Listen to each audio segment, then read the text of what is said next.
안녕하세요. 길 위의 인문학 고도입니다. 우리는 모두 각자의 길 위에서 조금씩 다른 질문을 안고 걸어갑니다. 길은 단지 어디로 가기 위한 통로가 아니라 우리가 누구인지를 묻는 방식인지도 모릅니다.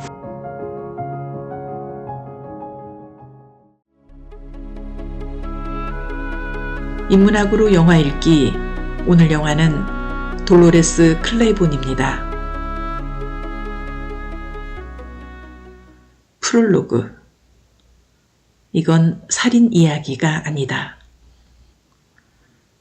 누구나 말하지 못한 우물 하나쯤은 가슴에 품고 삽니다.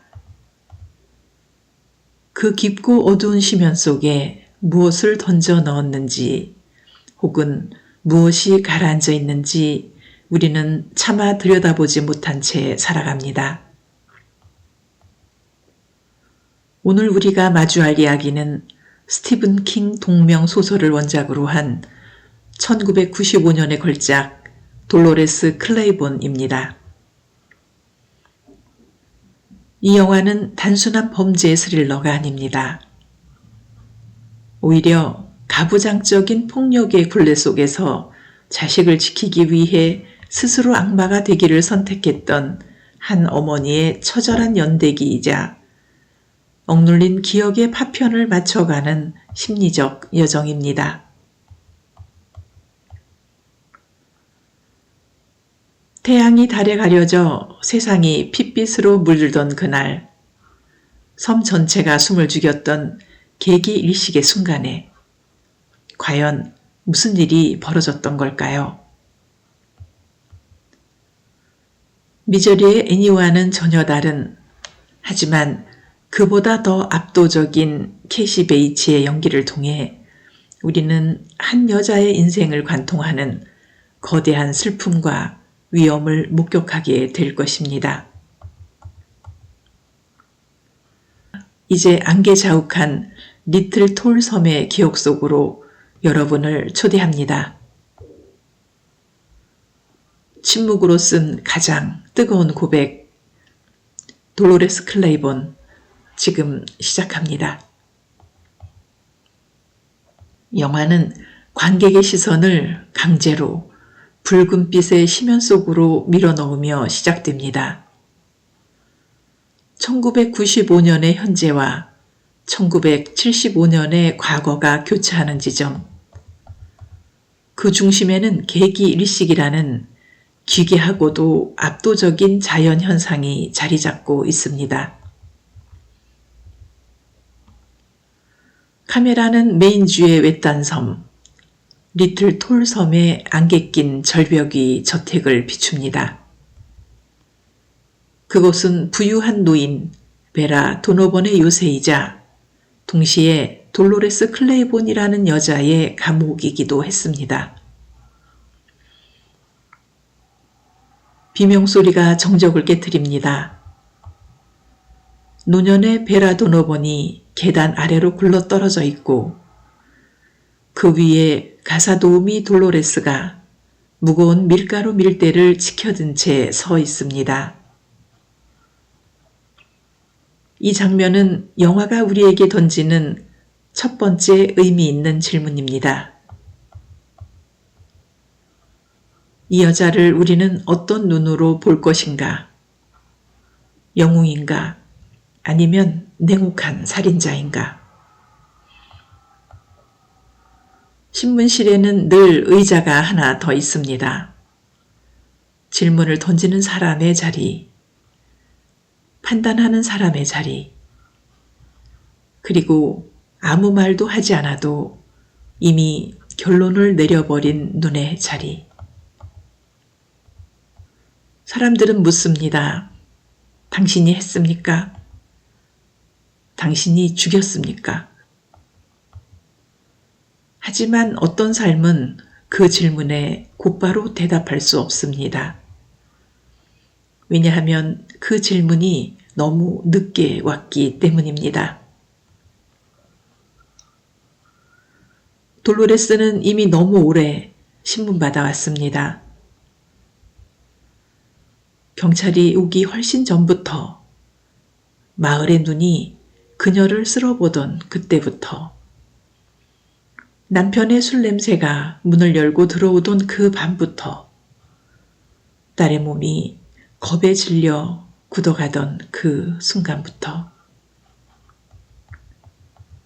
사회학의 낙인 이론에 따르면 사람은 자신이 한 행위보다 타인이 붙인 이름으로 기억됩니다. 한번 의심받는 사람이 된 존재는 무엇을 말하든 이미 의심 속에서 해석됩니다. 그래서 돌로레스의 태도는 경찰 앞에서도 마을 사람들 앞에서도 조금도 바뀌지 않습니다. 그녀는 변호사를 부르지 않고 울지 않으며 설명하지 않습니다. 이 고개 뻣뻣한 태도는 범죄자의 오만으로 읽히기 쉽습니다. 하지만 돌로레스에게 그 태도는 살아남기 위한 유일한 방어기제였습니다.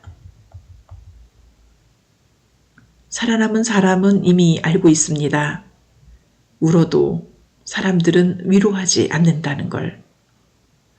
말해도 사람들이 듣지 않는다는 걸. 그리고 때로는 진실이 말해지는 순간 다른 생이 망가진다는 걸.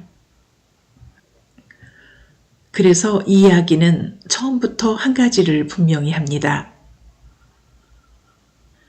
한 여자가 어떤 조건 속에서 어떤 선택을 할 수밖에 없었는지를 끝까지 함께 머무는 시간입니다.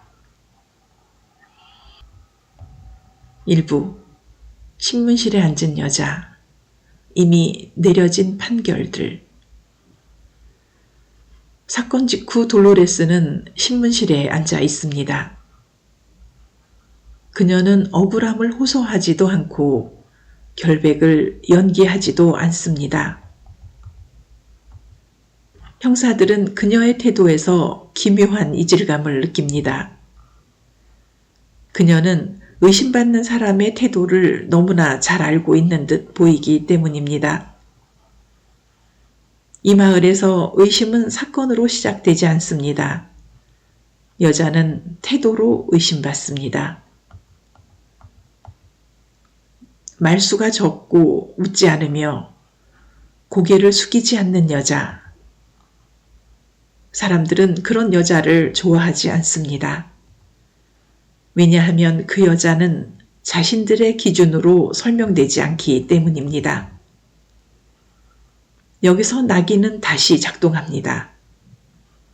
침묵은 무죄의 증거가 아니라 숨김의 증거로 해석됩니다. 그래서 경찰의 질문은 곧 이렇게 변합니다. 그날 계단에서 무슨 일이 있었습니까? 그러나 돌로레스가 대답해야 하는 것은 그 하루가 아닙니다. 그녀는 수십 년을 말해야 합니다. 결혼, 노동, 폭력, 그리고 딸. 그래서 돌로레스는 신문실에서 아주 오래된 이야기를 시작합니다. 나는 결혼을 했어요. 그리고 그게 내 인생의 첫 번째 문이었죠. 2부 결혼이라는 구조. 폭력은 어떻게 결단이 되는가? 1막 폭력은 사건이 아니라 일상이었다. 돌로레스는 자신을 불행한 여자라고 부르지 않습니다. 그 말은 너무 빠르고 너무 편리하기 때문입니다. 불행이라는 말은 삶을 하나의 상태로 묶어버립니다. 그러나 돌로레스의 삶은 상태가 아니라 반복이었습니다. 사람들은 폭력을 한 번의 장면으로 기억하려 합니다. 주먹이 날아든 밤, 고함이 터지는 순간, 누군가가 쓰러진 시간. 그러나 돌로레스의 삶에서 폭력은 아침에 먼저 일어나 아이를 먹이고 아무 일 없다는 듯 집을 나서는 태도에 있습니다. 폭력은 술 냄새가 문보다 먼저 집 안으로 돌아오는 저녁에 있습니다. 폭력은 오늘은 괜찮겠지라고 스스로에게 말하게 만드는 어제와의 닮음에 있습니다. 여기서 폭력은 사건이 아니라 리듬이 됩니다. 심리학에서 말하는 외상후 반응은 큰 충격 뒤에만 나타나지 않습니다. 작은 공포가 반복될 때 신체는 그 반복을 일상으로 학습합니다. 그래서 돌로레스는 맞기 전에 먼저 몸을 준비합니다. 말이 오기 전에 먼저 침묵을 선택합니다. 조 클레이본은 처음부터 괴물은 아니었습니다. 그는 웃었고 일했고 약속도 했습니다. 하지만 술은 사람을 바꾸지 않습니다. 술은 사람을 드러냅니다. 조의 기분이 집의 날씨가 되고 조의 분노가 모두의 침묵이 됩니다. 사회는 이 침묵을 가정의 문제라고 부릅니다. 그러나 이 사적 영역은 가장 은밀한 방식으로 폭력을 지속시킵니다. 푸코가 말한 것처럼 권력은 눈에 보이는 폭력보다 보이지 않는 규범으로 작동합니다. 아내는 참아야 한다. 아이 앞에서는 문제를 만들지 마라. 이 문장들은 주먹보다 더 오래 사람을 붙잡습니다. 이 막 떠나지 못한 것이 아니라 남아있기로 선택한 시간. 돌로레스는 도망치지 않습니다. 아니, 도망칠 수 없습니다. 돈은 그녀의 손에 없고 집은 그의 이름으로 묶여 있고 마을은 언제나 남편 편입니다. 왜 떠나지 않았느냐는 질문은 떠날 수 있는 문이 처음부터 열려 있었던 사람만 할 수 있는 질문입니다. 돌로레스는 하루를 버팁니다. 아이를 먹이고 일을 하고 다시 저녁을 맞이합니다. 폭력은 사라지지 않습니다. 대신 몸에 저장됩니다. 트라우마 이론에서 말하는 체화된 기억은 말로 회상되지 않아도 자세와 호흡과 반사로 되살아납니다. 문이 열리는 소리에 먼저 어깨를 굳히는 이 반사는 생각이 아니라 몸의 판단입니다. 그러던 어느 날 선이 바뀝니다. 조의 시선이 딸 셀레나에게 머무는 순간 이때 폭력은 아내의 몸에서 끝나지 않습니다. 여기서 윤리는 다시 배치됩니다. 한나 아렌트가 말한 악의 평범성은 특별한 악인이 아니라 아무 질문 없이 유지되는 일상 속에서 자랍니다. 돌로레스는 그 일상을 끊습니다. 산막 일식의 날, 되돌릴 수 없는 강. 계기 일식의 날, 영화는 이제 1975년의 그 운명적인 날로 우리를 끌어당깁니다. 하늘은 맑지만 섬 전체에는 묘한 정적이 감돕니다. 바로 계기일식이 예고된 날입니다. 돌로레스는 결심했습니다. 이 결심은 단순한 증오가 아닙니다. 딸 셀레나를 짐승 같은 아버지로부터 구해야 한다는 어머니로서의 가장 처절한 생존적 결단입니다. 달이 태양을 서서히 집어삼키기 시작합니다. 대낮임에도 주변은 푸르스름하고 기괴한 빛으로 물듭니다.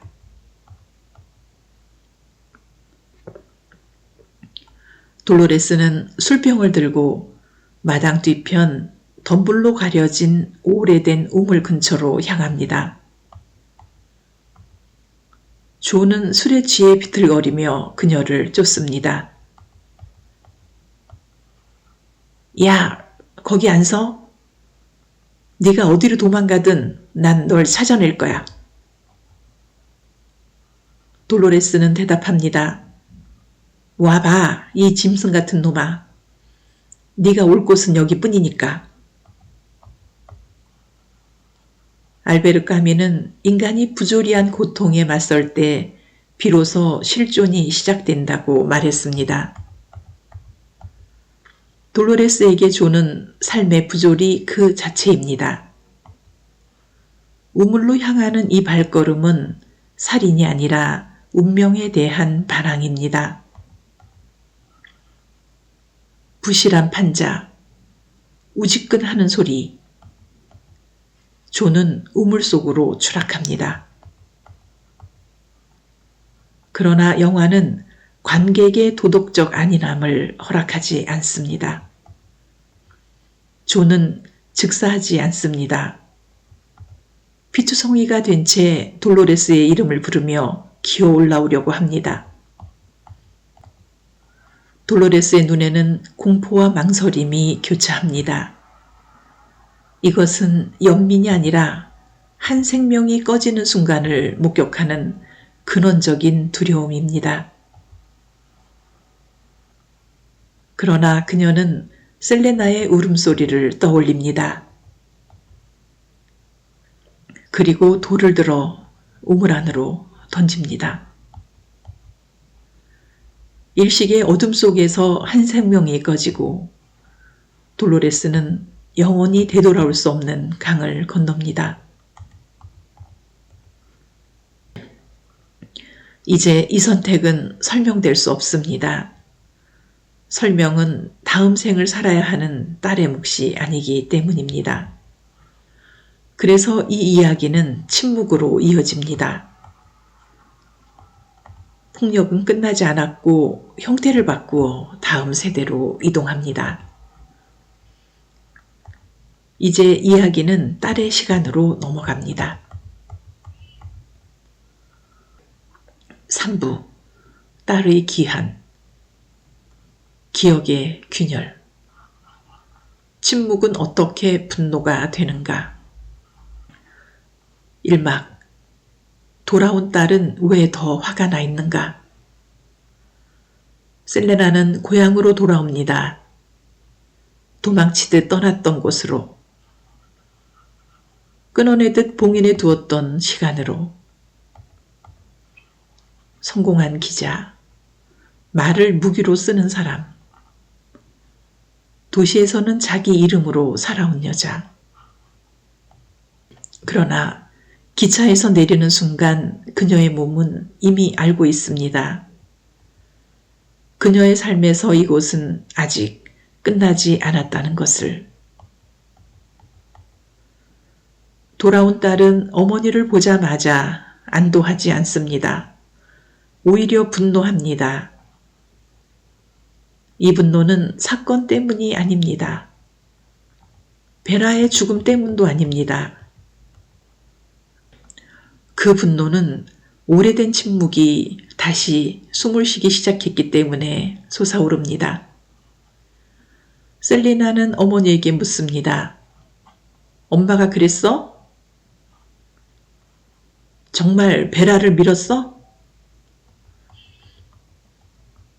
이 질문은 사실 확인이 아닙니다. 자기 자신에게 던지는 질문입니다. 만약 어머니가 그랬다면 자신의 과거는 어떻게 정리해야 하는가? 이막, 기억은 왜 그렇게 다르게 저장되는가? 셀레나는 약을 먹습니다. 기억을 줄이기 위해, 잠을 늘리기 위해.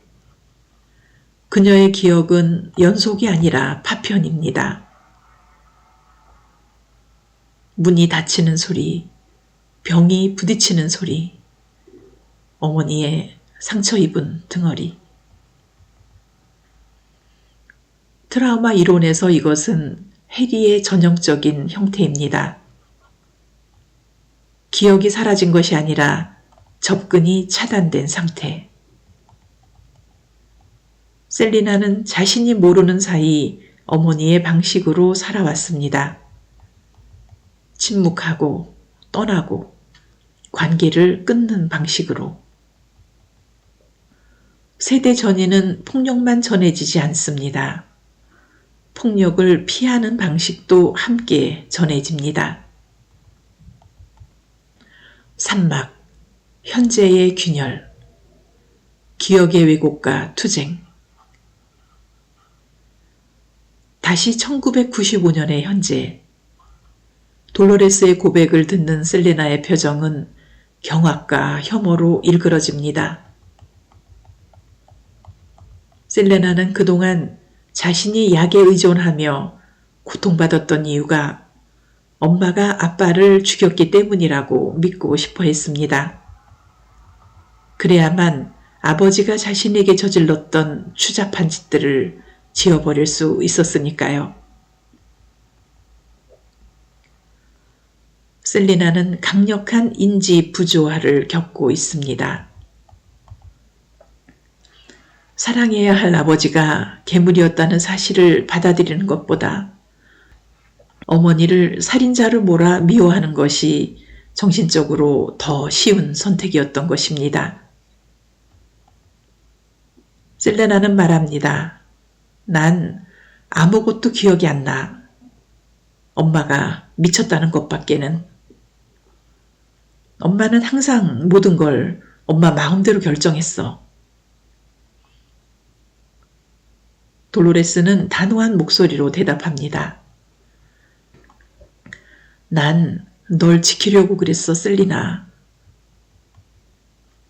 네가 기억하고 싶지 않은 그 지옥에서 널 꺼내려고. 이 대립은 감정 싸움이 아닙니다. 기억을 누가 가질 것인가에 대한 투쟁입니다. 셀레나는 자신의 기억을 미워함으로써 지켜왔고 돌로레스는 딸의 기억을 침묵으로 보호해 왔습니다. 여기서 분노는 진실을 가리는 감정이 아닙니다. 분노는 아직 감당할 수 없는 진실이 문을 두드리고 있다는 신호입니다. 그래서 이 이야기는 여기서 멈추지 않습니다. 기억은 돌아와야 하고 그 기억은 딸의 삶을 다시 열어야 하기 때문입니다.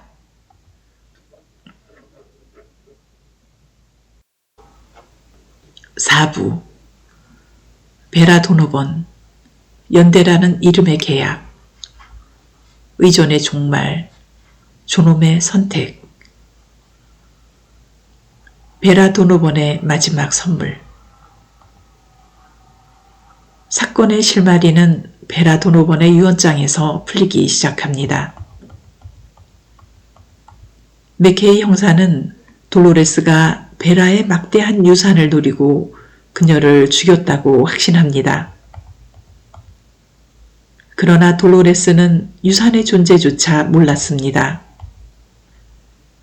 의심은 언제나 동기에서 시작하지만 진실은 관계에서 드러납니다. 사실 베라는 치매와 지병으로 이미 영원히 마모된 상태였습니다. 그녀는 죽은 자식들의 환청을 들으며 계단으로 향했고 스스로 몸을 던졌습니다. 피를 흘리며 쓰러진 베라가 돌로레스의 웃자락을 붙잡고 했던 말은 충격적입니다. 베라는 마지막 힘을 다해 돌로레스, 제발 그냥 가게 해줘. 나를 쉬게 해줘. 사고는 여자의 제일 친구야. 이 문장은 비유가 아닙니다. 베라가 자신의 삶을 정리하는 방식입니다. 돌로레스는 베라의 고통을 끝내주기 위해 밀대를 들었지만 결국 내리치지 못합니다. 이것은 살인이 아닙니다. 한 인간이 다른 인간의 극한의 고통을 목격했을 때 느끼는 존엄한 공포입니다. 연대는 상대를 대신 결정하는 권리가 아닙니다. 연대는 결정의 무게를 함께 견디는 능력입니다. 그래서 베라는 혼자가 아니었습니다. 그리고 돌로레스는 끝내 지배하지 않았습니다. 여기서 연대는 감정이 아닙니다. 연대는 경계를 넘지 않는 기술입니다. 베라와 돌로레스의 관계는 사랑이 아니지만 존엄을 파괴하지 않습니다. 그래서 이 파트는 두 번째 죽음의 윤리를 완성합니다. 이제 이 이야기는 마지막 국면으로 들어갑니다. 5부, 기억의 기환, 법의 한계, 그리고 작별. 침묵은 왜 윤리가 되는가? 1막, 기억의 기환, 해리된 자아의 통합.